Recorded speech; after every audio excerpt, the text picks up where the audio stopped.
ભાવનગરમાં કાયદો અને વ્યવસ્થાની કથળેલી હાલત વચ્ચે ચોરીની એક ગંભીર ઘટના સામે આવી છે, જેને સમગ્ર પંથકમાં ચકચાર મચાવી છે.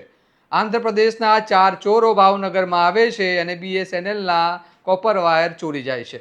તો કઈ રીતે થઈ આ ચોરી અને આ લોકો કોણ હતા, આવો વિગતે વાત કરીએ આ અહેવાલમાં. નમસ્કાર, હું ચિરાગ વર્ષાબેન, આપ જોઈ રહ્યા છો સ્વમાન. BSNLની અંદર કોપર વાયરની ઉપયોગની સિસ્ટમ ઘણા સમયથી બંધ થઈ ગઈ છે, પરંતુ હજુ પણ જમીનમાં લાંબા અંતર સુધી તે કોપર વાયર દટાયેલા છે અને કોપરની કિંમત બજારમાં ખૂબ જ ઊંચી છે અને તેનું વેચવા માટે અને તેની ચોરીની ઘટનાઓ અવારનવાર બનતી રહે છે. એવામાં આંધ્રપ્રદેશના 4 લોકો ભાવનગરમાં આવે છે અને શેલાર ચોકથી રેલવે સ્ટેશન નજીક રઝા નામની દુકાનની સામે એક ખાડો ખોદીને 20 મીટર જેટલો કોપર વાયર ચોરી જાય છે.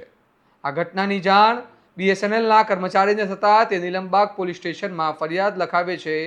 13 મેના રોજ આ ફરિયાદ લખાઈ છે અને આજે એ તમામ આરોપીની ધરપકડ કરવામાં આવી છે. આંધ્રપ્રદેશના ઝડપાયેલા આરોપીનું નામ રાજેશ સનપાંગી છે, સ્વામી નાગાયા શિવથરી છે, વેંકેના વીરાસ્વામી શિવરાથરી છે, શિવપ્રસાદ વિરાજુ છલ્લા. આ 4 લોકો આંધ્રપ્રદેશથી ભાવનગરમાં ચોરી કરવા આવ્યા હતા. આ કોપર વાયરની કિંમત 25,000ની માનવામાં આવી રહી છે અને ખરેખર આ કોઈ ગેંગ હતી કે આની પાછળ ખૂબ મોટું નેટવર્ક કામ કરી રહ્યું છે, તે મામલે નીલમબાગ પોલીસ તપાસ કરી રહી છે. પરંતુ ચોરીની વધતી ઘટનાઓ ભાવનગરના લોકોની અંદર ચકચાર મચાવી રહી છે.